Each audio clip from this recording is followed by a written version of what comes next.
Forgotten username recovery failed on Funding Circle Business Fix. If your attempt to recover your Funding Circle business username keeps failing, don't panic. Most people get this wrong because they expect the platform to still use traditional usernames. The surprising truth is that Funding Circle Business now relies entirely on your registered email address for login. That's why the old forgot username process no longer works. Here's how to fix it step by step.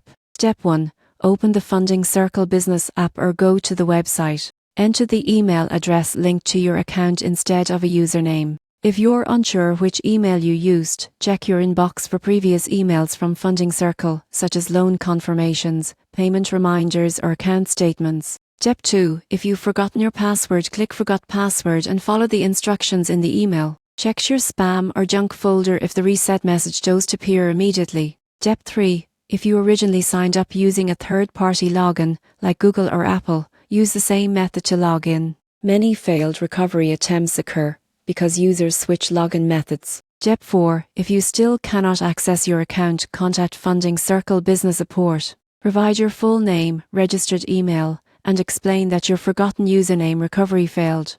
Their team will manually verify your identity and restore access securely. Most people assume their account is lost or locked, but the real reason recovery fails is that Funding Circle Business removed usernames to simplify and secure the login process. So don't stress, your account and business funds are safe. Use your registered email, reset your password if necessary, and you'll be back managing your loans and finances with Funding Circle Business in minutes.